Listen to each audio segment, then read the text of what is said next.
Sitting in with Dave, Kathy, and Vance, and also the awesome head football coach for the Northside Monarchs. Coach, it's always good to see you, especially getting started off on a new year as well. And one of the things that we have been talking about is that we talk about some of the changes that have been made, with graduations and some of the people that have moved up to key positions, especially McIntyre being back and forth, being able to anchor that line and to make the calls on the field as well. Then look at some of the guys that you're stacking up against this year. Since 2006, you got James Keenan. Also, this year, you're going to be meeting Bedingfield as well.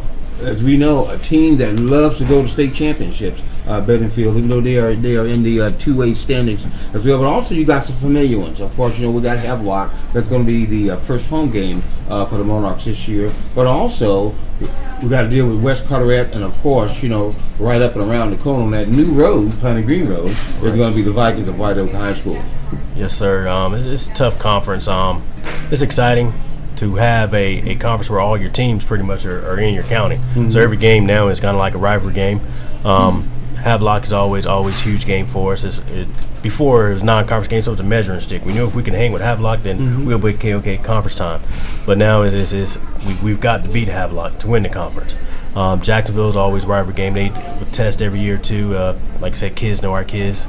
And then you got Swansboro. We haven't played Swansboro in a while. Mm-hmm. So that's going to be exciting. We played them a couple times, 707 the last couple of years, and competitive atmosphere at 707. So I imagine it's going to be the same thing come Friday night.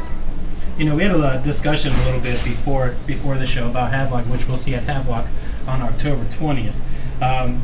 Havelock has a different head coach this year. Now, I know you took over the Monarchs as a different head coach and were able to take the team, and I know you'll give credit to all the coaching staff of getting it to the state championship. Do you think that Havelock, trying to think of a fair way to ask this question, do you think Havelock will be a different team this year than last year? Honestly, I don't think they will be. I think they got a lot of kids coming back. I think they got a lot of D1 type kids, and Coach King there, he does an excellent job. He did an excellent job at East Carteret. Just look where East Carteret was before he got there, And I think they lost maybe 5 games in the last 2 years at East Carteret. So I think he's going to do an excellent job at Havelock, and I don't think they're going to miss a beat. But we're not going to run from or anything. We're excited. We're ready to take on that challenge, and hopefully we'll come out on the positive end. Do you have any changes to your coaching staff this year? No, we don't. We got the same coaching staff back. Coach Knowles again to help out with the offense. Coach Cobb on defense. Coach Johnson on special teams, Coach Davis, offense, defensive line, running backs, same coach staff. Let's get into the defense a little bit of the Monarchs now. Last year, the defense, I don't want to say they won some games, but I think when you got into close games towards the end, especially in the playoffs against East Duplin and against Clinton, I think the defense was stellar. Besides the 98-yard punt return by Demetrius Jones that opened up the Clinton game. But talk to us how important the defense is going to be this year for keeping you in some of the games on a tough schedule. All right, defense is going to be real important. I think we got 7 guys returning on defense. So those guys, they've been in the battles. You just think about that last East Duplin game. They didn't score on the defense. It was a fumble on offense. They scored. So the defense is going to be real important. I think we had 5 shutouts last year. The guys, they wanted that 6 for the school record. But we had that bend don't break attitude, and one game that really stands out is Croatan. He makes a big run. Sam Natick, great running back, makes a big run. I think we tackled him at the 2. Well, when that drive ended up for them, they didn't score, and I think they went back to our 15 then. So defense was real huge, and it's going to be huge again this year. I just like to tell the kids every day, on Mondays we start out with defense. If they don't score, they can't win, and that's our mentality. You mentioned the Croatan game. That was the next 5 minutes of me going to talk to you. I was going to bring up Sam Day, how good of a football player he was, and how the defense was able to catch him from behind on like a 66, 67-yard run, and then able to keep him out of the end zone. I remember broadcasting that game, and as Sam Day was running, I said, boy, if they catch him, they're not going to get in the end zone. And it seemed to me it was some of the chunk yard plays that I think probably made you a little bit upset last year. Was you didn't allow a lot of touchdowns, but there was quite a few chunk plays I think that the defense allowed, but then was able to settle down and stop them from getting in the end zone. So sometimes, like you said, it's the bend don't break. Right. And just looking forward to seeing the defense again this year. Do you have a lot of new players coming up to play on offense and defense this year? We got a couple new faces intact. on defense side of the ball. I think you'll see. Of course, I won't be a new face, but McIntyre, I guess he's new because he didn't get to play, so you'll see him on defense. Marquise Pierre, he's taking the place of defensive end, taking place of Costello Bussey. This guy is 6'4", 200, junior. Wow. Excellent athlete, so I think he's going to be a name that you guys call out some on that offense side, on defense side of the ball.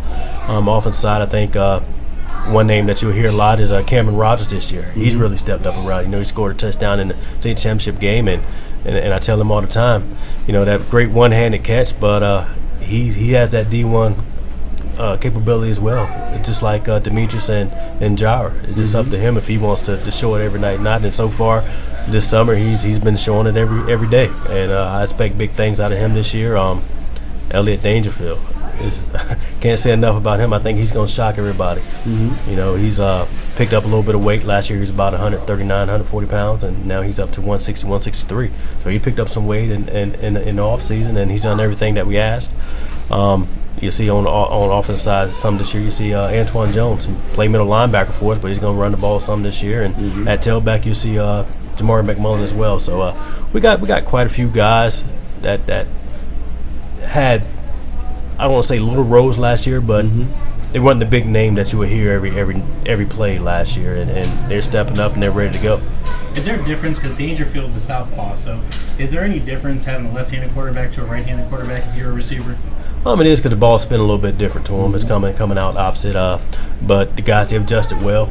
They love it, catching it. We're had a real good summer for 7-on-7 wise. I think we only we went to ECU. We lost to Hargett, but we beat some tough teams. Beat Southern Durham, Northeastern. So we had a good summer throwing the ball, and the kids are catching it, and they adjusted to it well, and he's doing a good job putting it in space where they can make plays on the ball. What about on special teams? Do you have any changes on special teams this year? On special teams, I think you're going to see Rashard Anderson. He's going to return some kick for us. He's a JV kid that got moved up for the playoffs. Had a chance to coach his uncle when I was at Jacksonville, and if he pans out to be anything like his uncle, just watch out. Also, I think you'll see Demetrius back there returning kicks again as well, and DJ Sullivan, he's going to return some kicks for us. So we got a couple guys that, like I said, they had little roles last year, but they're stepping in the limelight this year, and I think they'll be household names when the season's over with. What about punting? Punting, right now, I think we're going to be looking at Marquise Pierre. In punting, we haven't really decided on that between him, Dangerfield, Daquan Baker. We got quite a few, but right now, if I had to choose one, it'd probably be Marquise Pierre. I think it's going to be something the other teams are going to have to look out for, especially with, like I said, with Dangerfield being a southpaw. I mean, you've got a very strong receiver core, that's going to be out there that know how to keep the eye on the ball, know how to pull it in, know how to hang on to it even when taking a hit. And also, you got some of these guys also in that receiver core also being on the special teams as well. So one of the things you've got is the fact that you've got some strong football knowledge as far as with those seniors that's going to be going there as well, but also is the fact that you've got diversity and you've got speed.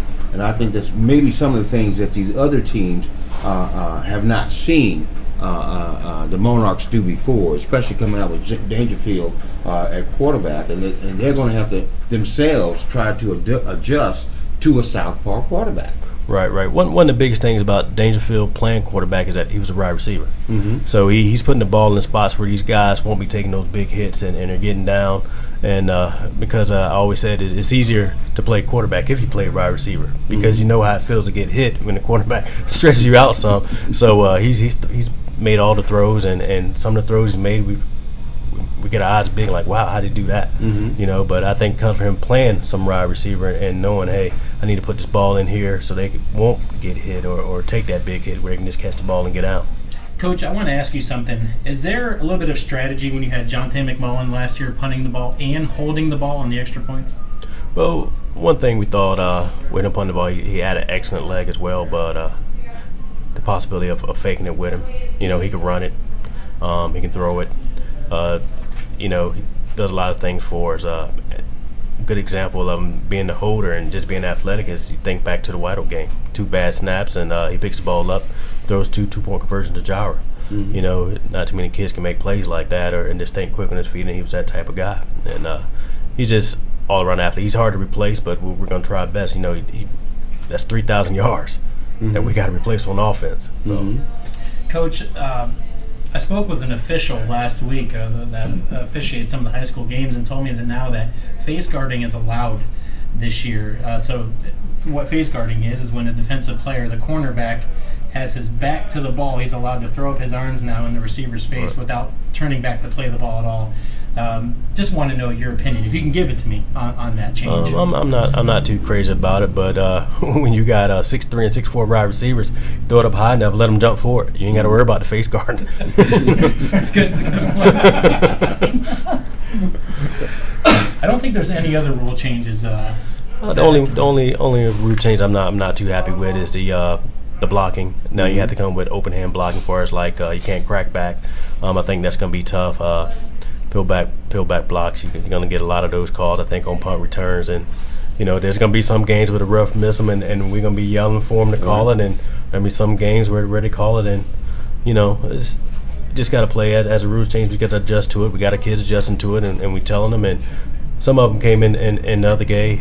John's like, Coach, I can't do that. And I'm like, not this year you can't, but you still got to play. And the three things that I always tell the kids never change: play hard, play to win, and have fun. So that's what we're going to do, and the kids are going to do on Friday nights. And this Friday night is going to be Jones Senior as we take on the Trojans. Catch all the action ready on WAVQ. Kickoff time will be at 7. Pregame at 6:40. We're looking forward to seeing everybody there. It's going to be a great season, Coach. Yes, sir. Coach, what's your message to the fans? Just come out, scream, yell, and buy some popcorn. And as he says, that it is important to support the concession stands, as that money does go towards the school.